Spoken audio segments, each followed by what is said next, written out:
शिवा, जय माता दी। अपने स्कैनिंग के अनुभव से आज मैं दो प्रकार के इंसान जो अक्सर दुविधा में पड़ जाते हैं, उनकी दुविधा को अपने अनुभव के ज्ञान से दूर करने का प्रयास करूंगा। दो प्रकार के लोग, जो पुण्य आत्माएं जो समाज में किसी भी व्यक्ति को आश्रय देती हैं, मदद करते हैं, और दूसरे जन जो उनकी मदद पाते हैं। कई बार ऐसा देखा गया है कि जो मदद करने वाला व्यक्ति है, कई बार वो ये तो कह देता है कि मैंने जो मदद करी इनकी निस्वार्थ भाव से करी, लेकिन कुछ समय पश्चात वो उनसे नियम और शर्तों में बात करने लग जाता है और बार बार उस समय को याद दिलाता है कि ये देखिए, मैंने आपकी मदद करी थी और आज आप मेरी मदद नहीं कर रहे हो और ये चीज़ गलत है, समाज में इससे गलत मैसेज जाएगा। उनकी बात बिल्कुल ठीक है। मैं दोनों ही लोगों को ध्यान में रखते हुए ज्ञान दूंगा, क्योंकि ज्ञान पास में है तो फिर दुविधा उत्पन्न नहीं हो पाती। सबसे पहले तो अगर आप सामर्थ्यवान हो, संपन्न हो, तो हमेशा आपने निस्वार्थ भाव से ही सेवा करनी है, जिससे कि उससे होने वाला जो पुण्य है वो आपके वंश में फैले, जिससे आने वाली पीढ़ियां भी इसी तरीके से फलती फूलती रहें और निस्वार्थ भाव से समय समय पर आश्रित जनों को शरण में लेके उनकी मदद करती रहें। अब आपका ये शर्त रखना या ये कहना कि मैंने इनकी मदद करी और इन्होंने मेरी मदद नहीं करी, इससे समाज में गलत मैसेज जाएगा। बिल्कुल बात ठीक है, लेकिन मैं छोटी सी चीज आपको समझाता हूं, आप अपने जीवन में उतार लीजिए तो समाज में कभी भी गलत मैसेज नहीं जा पाएगा। ऐसा समझिए कि जो मदद लेने वाला आपके पास आया है, अगर वो वाकई सामर्थ्यवान होता तो उसको आपके पास आने की क्या जरूरत पड़ती, और जो आपके पास से मदद लेके गया है उससे इस प्रकार की उम्मीद रखना ये भी ठीक नहीं है कि मैंने आपकी मदद करी और आप भी मदद कीजिए, और इससे जो पुण्य पैदा होने वाला है वो आपको नहीं प्राप्त होगा। इससे बढ़िया तो ये रखिए उसके साथ, अगर आपने कुछ बोलना ही है, वैसे तो नहीं बोलना चाहिए, बोलना ही है तो बोलना कि मैंने आपकी मदद करी है और आप मेरे लिए भगवान से प्रार्थना करना कि भगवान हमें और दे और हम ऐसे ही दूसरे लोगों की मदद करते रहें।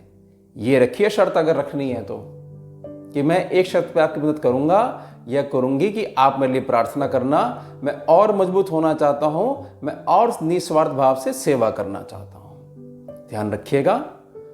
और दूसरे जन जो वाकई में भोले होते हैं, मैंने कई लोगों को देखा है, तो वो इसी बात में रहते हैं कि एक पुण्य आत्मा ने मेरी मदद करी और जब भी मेरे जीवन में मंगल होगा, सूर्य का प्रकाश आएगा, किस्मत मेरी बदलेगी, तो मैं उनका एहसान चुकाऊंगा। बहुत अच्छी भावना है, लेकिन कई बार मैंने ऐसा देखा है कि वो बंद जाते हैं एक प्रकार से। तो ऐसे जनों को मैं मैसेज देना चाहता हूं कि आपकी भावना बड़ी शुद्ध है, बहुत अच्छी बात है, ये उत्तम विचार हैं, देवतुल्य विचार हैं कि आप ये समझते हो कि कोई पुण्य आत्मा आपके जीवन में आई, उन्होंने जो आपकी मदद करी वो मदद नहीं थी, एक प्रकार से उपकार था, एहसान था आपके ऊपर, और आप जब सामर्थ्यवान हो जाओगे तो किसी न किसी रूप में सेवा करोगे, लेकिन अपनी शर्तों पे।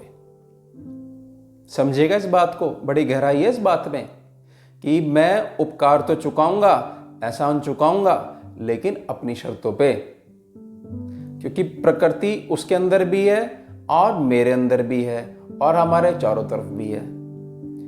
तो मैं ऐसे भी उपकार चुका सकता हूं कि ये जरूरी नहीं है कि उन्होंने मेरी जिस लेवल से मदद करी तो मैं उस लेवल पे पहुंचकर वही चीज उनको वापस करूं। नहीं, मैं थोड़ा सा भी सामर्थ्यवान हो गया तो और आगे समाज में जो आश्रित जने हैं, मैंने अपने स्तर पर उनकी मदद करनी शुरू कर दी, तो भगवान और प्रकृति ने ये चीज देखी और आपको उस ऋण से मुक्त कर दिया।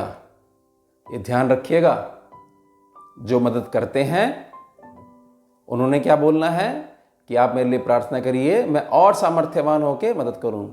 और जो मदद लेते हैं और उनके मन में शुद्ध भावना है, एहसान चुकाना है और असमंजस में पड़े हुए हैं, तो मैंने आपको ज्ञान दिया है कि आप अपने लेवल से, अपने से जो आश्रित हैं जने, उनकी मदद करना शुरू करिए और आप पूर्णतः ऋण से मुक्त हो जाएंगे।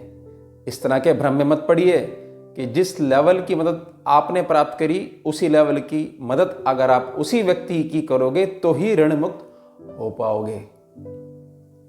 समझेगा इस बात को? ये कोई जरूरी नहीं है। और क्यों हमने उसी व्यक्ति तक बंधे हुए रहना है?